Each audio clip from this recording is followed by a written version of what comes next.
salió. Ahora vamos a ver qué es difusión facilitada.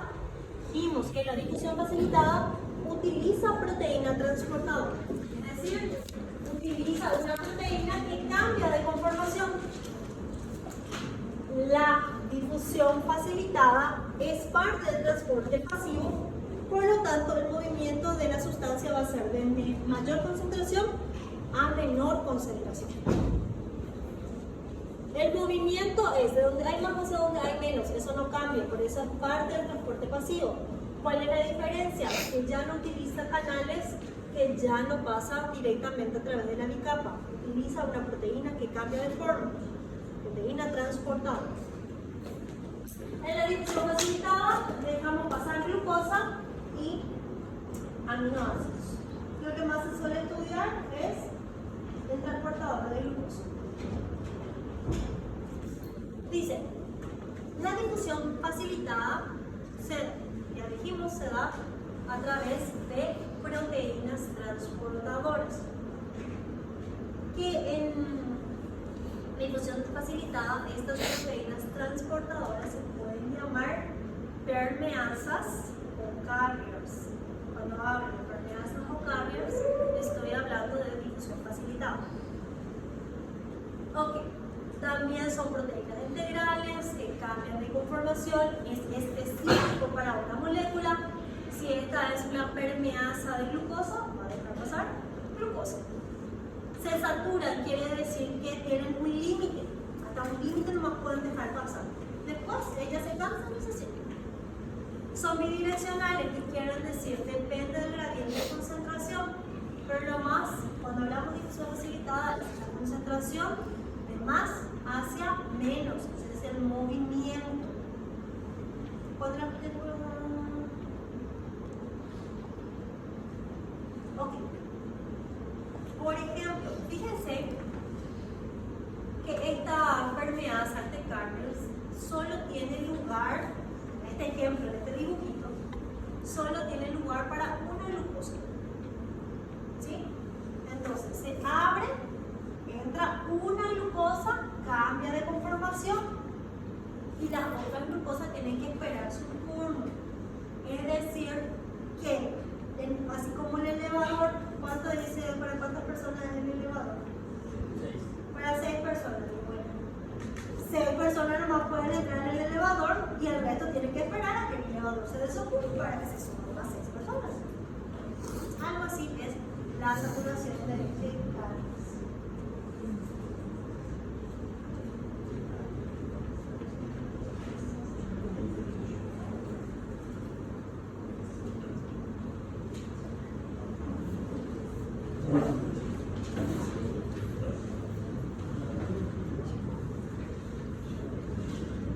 Aguanten 3 diapositivas, ya no vamos a hacer eso. La glucosa es una de las principales fuentes energéticas del cuerpo.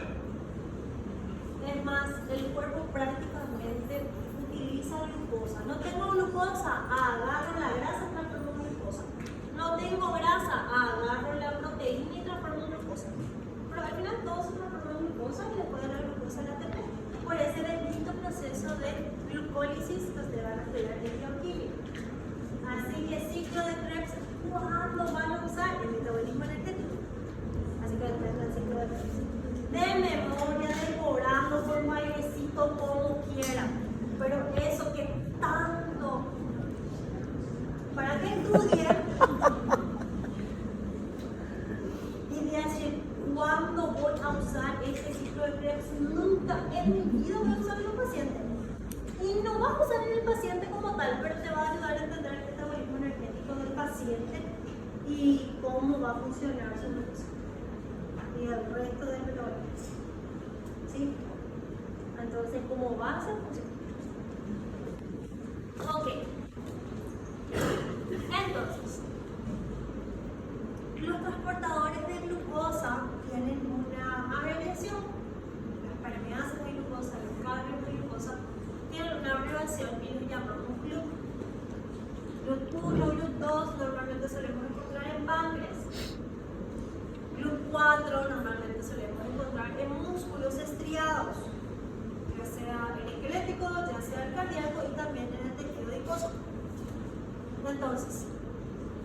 cualquiera de los transportadores de proteínas, de transportadores de glucosa, lo que van a hacer es agarrar la glucosa del espacio extracelular y meterla intracelular.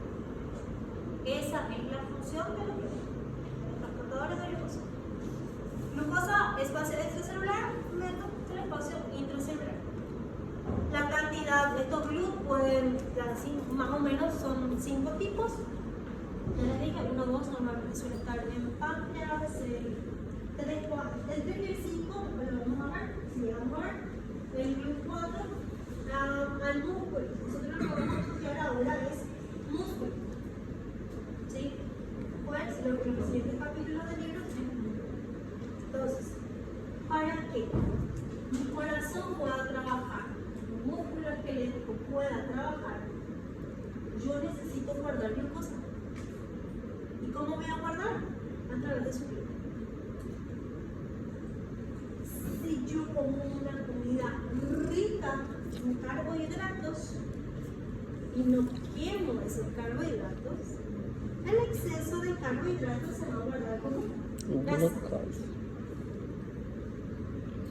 Si no quemamos los carbohidratos, no quemamos la grasa, se va a transformar en grasa.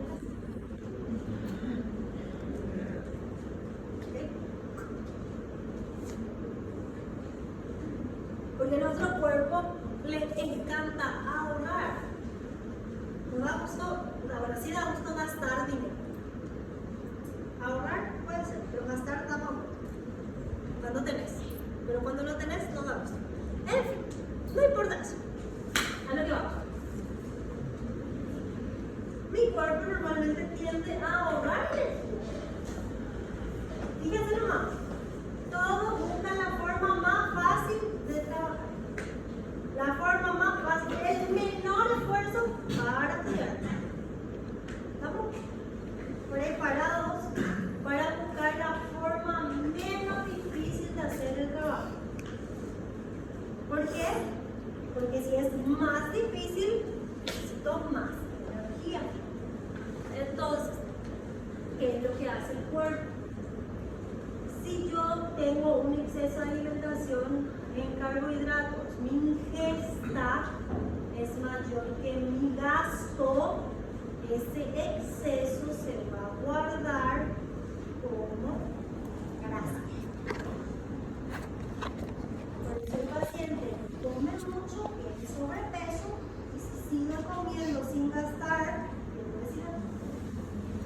¿Sí? Porque lamentablemente no es que comiendo exageradamente y sin hacer nada, tipo como mucho, soy sedentario, va a crecer mi músculo. Si por ahí hay algún nutricionista aquí, ¿alguien es nutricionista? Si no, iba a ser mi ayudante de cátedra por estos días. Y acá en nutrición vamos a hablar un poquito también. Ok. Pero para que yo guarde esa glucosa, y esa glucosa se transforme en energía, para eso necesito de una hormona, la insulina. ¿Cuál es prácticamente el único órgano que no depende de la insulina para cargar glucosa? Fígado. ¿Cuál es prácticamente el único órgano que no necesita de insulina para guardar glucosa? Fígado. Fígado. Antes, más principal de eso. El páncreas, sí, Fábrica de insulina. Nada más. Ok, no. Dale, otra.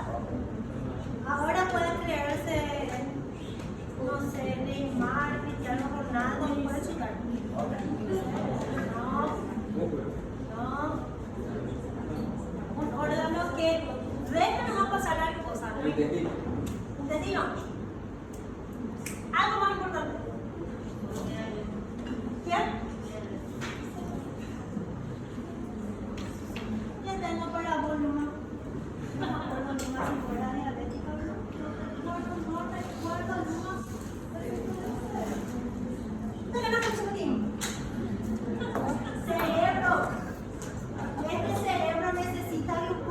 necesita azúcar. Si el cerebro no tiene azúcar, no funciona. Por eso es que la hipoglucemia no cambia. Enseguida se me van a traer hipoglucemia. Por eso es que la profe de fisio nos da tiempo para antes de entrar en la clase tomar café de mañana. Hasta eso que yo pienso. Desayunen, coman algo. Obviamente que el desayuno correcto tiene que tener proteínas. Es lo ideal porque la proteína tiene más efectos, o sea, tiene mayor efecto duradero en cuanto a la producción de glucosa. Da mayor saciedad, no sé, entonces, ¿qué pasa? El cerebro no puede esperar a que la bendita insulina trabaje para captar glucosa. El cerebro necesita glucosa y necesita agua. Y necesita oxígeno. Glucosa, agua y oxígeno, el cerebro check. ¿Por qué piensan ustedes que cuando así tienen famoso, ay, siento que me voy a desmayar como algo mucho?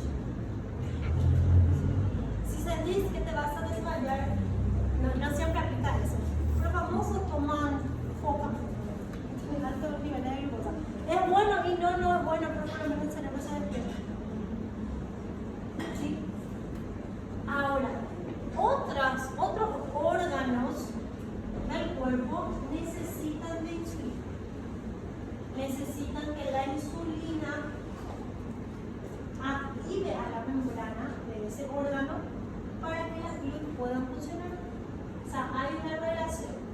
Las GLUT se activan si hay insulina. ¿Qué libera insulina? El páncreas. Cuando demos endocrino y estudiemos páncreas, vamos a ver las hormonas del páncreas. ¿Pero qué pasa? Las GLUT son transportadoras que no están fijas en la membrana plasmática. Las GLUT están guardadas en vesículas en el interior de la célula. Entonces, cuando consumo un alimento que genera glucosa en la sangre, cuando esa glucosa está en sangre, avisa al páncreas para que el páncreas libere insulina. Una vez que el páncreas liberó la insulina, esta insulina viaja a los distintos órganos. Vamos a poner entonces, comí algo, hay glucosa en sangre, activa al páncreas, el páncreas libera insulina, la insulina viaja hasta el músculo. Y aquí hay un receptor de insulina. Cuando la insulina se une a su receptor, la insulina no entra al receptor. La insulina se une a su receptor, acá hay un mecanismo, una comunicación con segundos mensajeros. Estos segundos mensajeros van a ir a estimular a la vesícula que contiene los GLUT. Entonces, esta vesícula que tiene una capa lipídica y capa lipídica. Recuerden que las vesículas normalmente tienen el mismo componente que la membrana plasmática para que pueda ocurrir la exocitosis. Entonces, la insulina se une a su receptor, el receptor genera segundos mensajeros que van a estimular a la vesícula que contiene los GLUT. Este GLUT se va a disponibilizar en la membrana plasmática. Una vez que los GLUT estén disponibles, su conformación es abierta, capta glucosa, cambia de conformación, mete glucosa. Siempre y cuando haya insulina unida a su receptor. Luego va a haber un mecanismo que va a degradar a la insulina. La insulina va a dejar de activar el receptor. Si yo quito la insulina de aquí, esto por endocitosis se vuelve a guardar y la glucosa, por más que haya en el espacio extracelular, ya no va a entrar. Porque ya se guardó su glúcido, porque ya no hay estímulo de la insulina. Por eso es importante la insulina, porque en muchos órganos, si no tengo insulina, no guardo glucosa. Si no guardo glucosa, la glucosa se queda en el torrente sanguíneo. El paciente tiene hiperglicemia.